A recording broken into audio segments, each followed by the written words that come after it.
Peggy 7.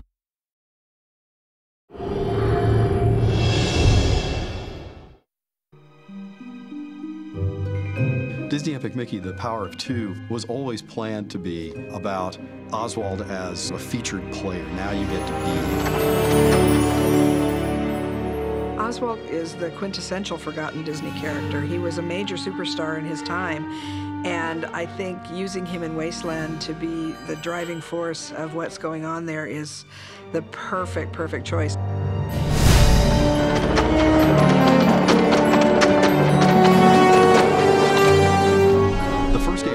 About reintroducing Oswald, reminding the world who he was. In The Power of Two, we really can have this relationship develop in ways that we couldn't before. Walt Disney and Iwerks created Oswald the Lucky Rabbit in response to a request from Charles Mintz, who was their distributor. They wanted a new character and created a cartoon called Trolley Troubles. It came out in 1927 and was an instant hit pretty much with the public. In the cartoons Walt and Iwerks made, he's always had an amazing sort of plastic quality. He can take his head off and roll it around like a bowling ball. He can break down into a dozen little versions of himself. He was constantly using his ears. He would wind them up like a helicopter, or he'd use them as an oar. We wanted to use some of those things that Walt and Ub created as gameplay elements.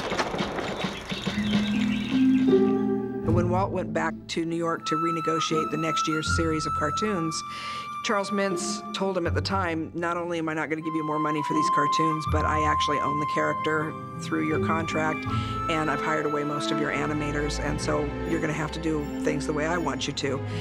And Walt wasn't about to do that, and so he was just devastated. On the way home, on the train, he thought, well, I've got to come up with another character, so he started thinking about what they could do. And when he got back here to Hollywood, Walt suggested this mouse, and they named him Mickey.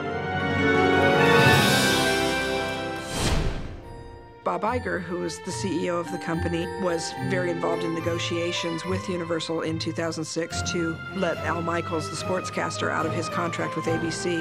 But during those negotiations, Bob suddenly piped up with an idea as part of the negotiations to bring Oswald back, trading Al Michaels for a cartoon character. I think even Al Michaels was surprised by that.